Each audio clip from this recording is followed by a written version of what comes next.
ताई, तुमच्या माहेरी काही झालंय का? नाही का? काय झालं? मग तुम्ही रक्षाबंधनला का नाही जाते? कोण बोललं तुला मी नाही जाणार आहे? तुम्हीच जाऊन विचारा.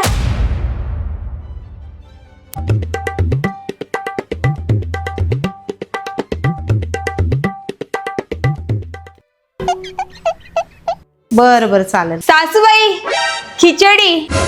ठीक आहे निघाली का लगेच मला फोन कर. बर ठीक आहे. सुनबाई, तुझी ननंदबाई येतीये. परवा रक्षाबंधन आहे ना, आणि सुनबाई तिच्या आवडीचे रव्याचे लाडू पण बनवून घे लगेच. ठीक आहे सासूबाई. सासूबाई, मी पण विचार करत होते की परवा दिवशी थोडं लवकरच निघून जाऊ. ते रस्त्यामध्ये शॉपिंग पण केली असती ना रक्षाबंधनची. परवा माहेरी तुला वेडबीड लागलाय का सुनबाई?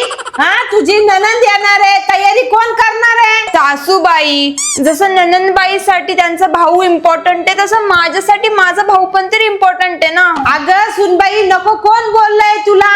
स्वतः जायची काय गरज आहे? राखी कुरिअर करून टाक ना. सासूबाई, मला पण जायचं होतं माहेरी. किती दिवस झाले मी गेलेच नाही. बस, नाही बोलले ना तुला तर नाही जायचंय. मी पण बोलले सासूबाई, मी जाणार म्हणजे जाणार, आणि असं बघसाल तर काही बनून पण नाही जाणार. अगं सुनबाई, मुलगी आणि सुनामध्ये फरक असतो.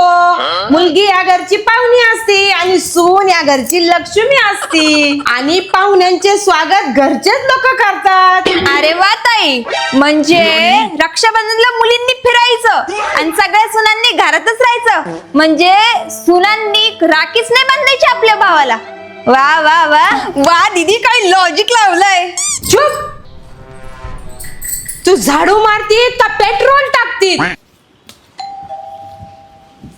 अहो ताई आल्या, द्या बॅगी द्या.